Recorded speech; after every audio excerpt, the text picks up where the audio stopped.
जय माता दी। आइए सुनते हैं दशा माता व्रत कथा।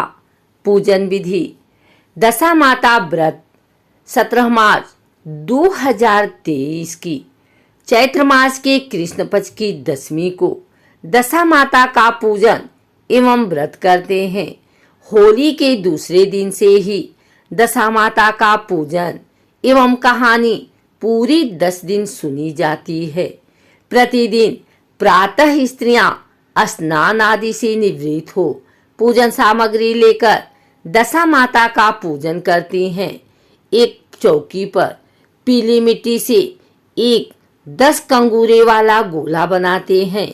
फिर उन 10 कंगूरों पर रोली, काजल, मेहंदी से टिकी बिंदी लगाकर उन पर 10 गेहूं के आँखें रखकर सुपारी की मौली लपेटकर गणेश जी बनाकर रोली, मौली, मेहंदी, चावल से गणेश जी का पूजन कर दशा माता की कहानी सुनते हैं। ऐसा प्रतिदिन 10 दिन तक करते हैं।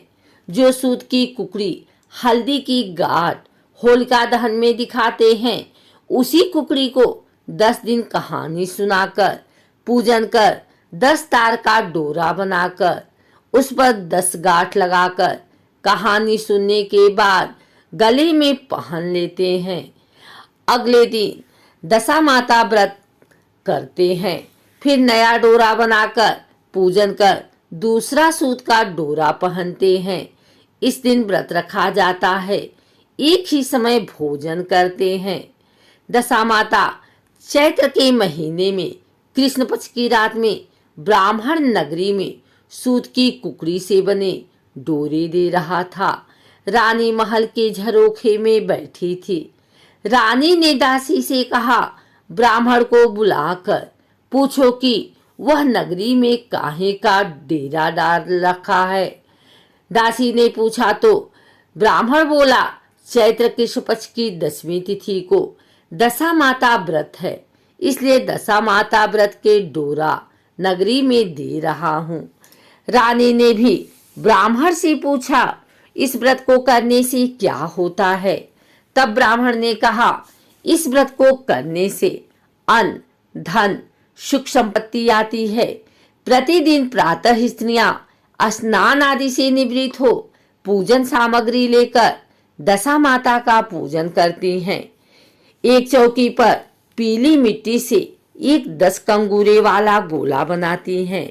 फिर उन 10 कंगूरों पर रोली, काजल, मेहंदी से टिकी बिंदी लगाकर उन पर 10 गेहूं के आँखें रखकर सुपारी की मोली लपेटकर गणेश जी बनाकर रोली, मोली, मेहंदी, चावल से गणेश जी का पूजन कर दशा माता की कहानी सुनती हैं। ऐसा प्रतिदिन 10 दिनों तक करती हैं। जो सूत की कुकड़ी हल्दी की गांठ होलिका दहन में दिखाती हैं, उसी कुकड़ी को 10 दिन कहानी सुनाकर पूजन कर 10 तार का डोरा बनाकर उस पर 10 गांठ लगाकर कहानी सुनने के बाद गले में पहन लेती हैं। अगली दशा माता व्रत तक पहने रहती हैं। फिर नया डोरा बनाकर पूजन कर दूसरा सूत का डोरा पहन लेती हैं। इस दिन व्रत रखा जाता है। एक ही समय भोजन करते हैं। फिर रानी ने ब्राह्मण से डोरा ले लिया। दशा माता की पूजा कर डोरा अपने गले में धारण कर लिया। राजा जी नगर में भ्रमण से आए। रानी के गले में कच्चे सूत का डोरा पहने देखा। पूछा, एक गले में सूत का डोरा क्यों पहनी हो? अपने तो शाही ठाठ हैं। राजा ने रानी से डोरा तोड़ दिया। रानी डोरे को पानी में घोलकर पी गई। उसी दिन से राजा रानी की दशा खराब हो गई। राजा ने कहा कि अब देश छोड़कर कहीं चलें। राजा जी ने अपने दोनों लड़के राजगुरु जी के पास छोड़ दिए। इस नगरी में कोई काम करेंगे तो अच्छा नहीं लगेगा। रानी ने ब्राह्मणी की लड़की को पूजा करने व पानी भरने को कह दिया। नाई की लड़की को सफाई के लिए कह दिया। राजा और रानी देश छोड़कर चले गए। आगे गए तो एक बुढ़िया माई दही बेच रही थी। राजा रानी ने दही वाली को बोला, माई हमें दही दे दे।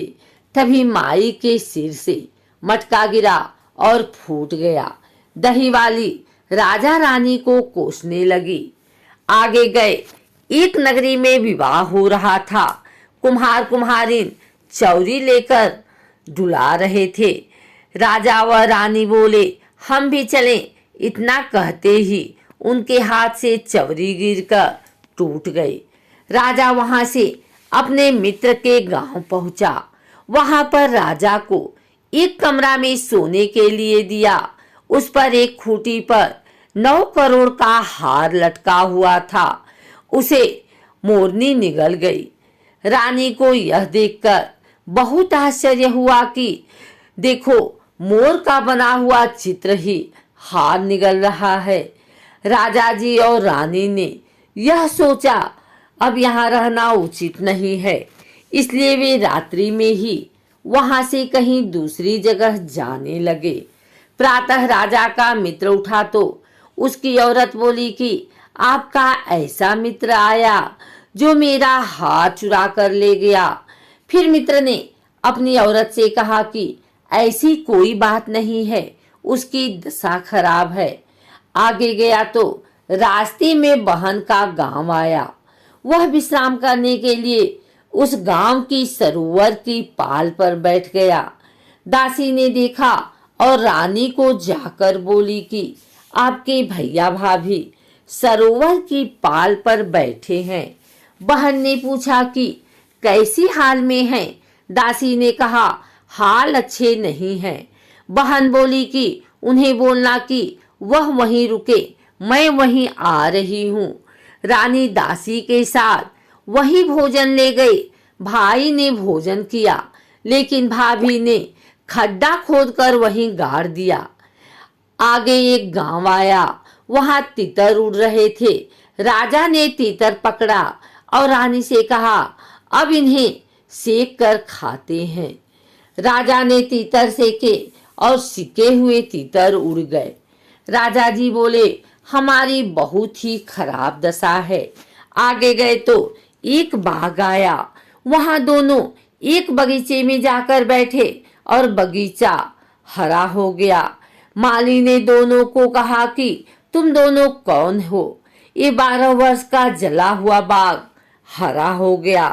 रानी ने कहा, हम यहाँ रुक सकते हैं क्या? रानी राजा बगीचे की रखवाली करने लगे। चैत्र का महीना आया। रानी के सामने डोरे आने लगे। रानी ने राजा जी से कहा, दशा माता के डोरा आ रहे हैं, ले लूं क्या? राजा जी ने कहा, हे दशा माता, यदि हमारे राजपाट वापस मिल जाएंगे तो मैं आपको मानूंगा। रानी ने विधि विधान से पूजा अर्चना की, कहानी सुनी, दशा माता का डोरा पहन लिया।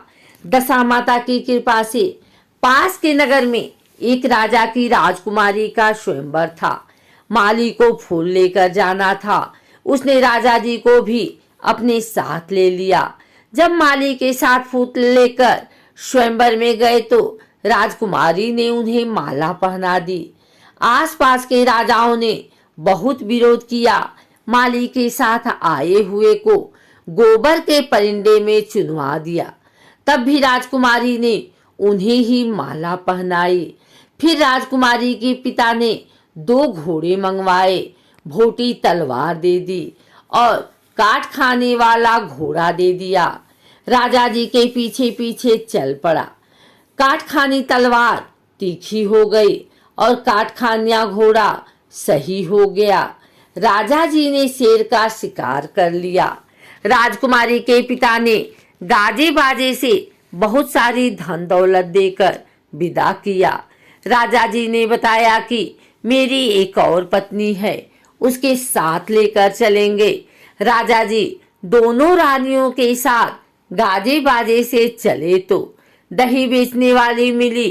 राजा जी से बोली, दही ले लो। राजा जी बोले, हम वही हैं। जब हमारी दशा खराब थी अब अच्छी हो गई है।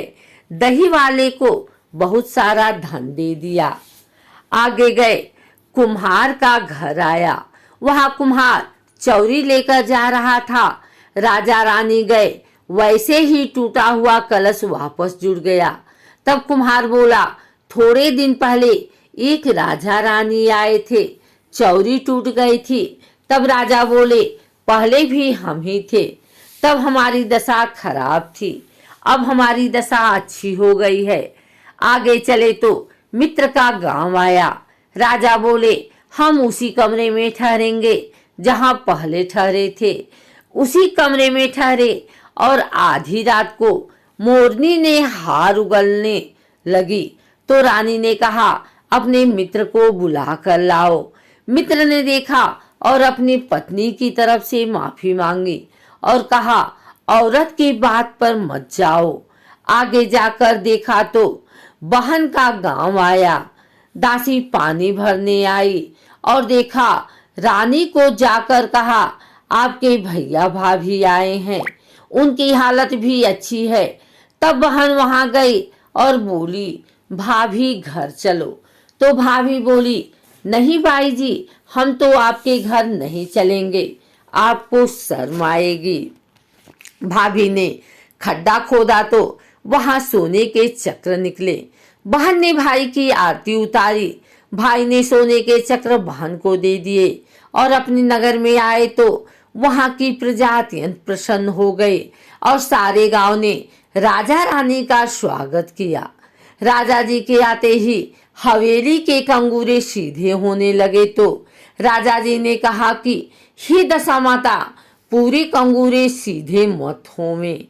मुझे भी याद रहेगा कि हमारी दशा भी खराब हुई थी और हवेली में पहले जैसे ठाठ हो गए।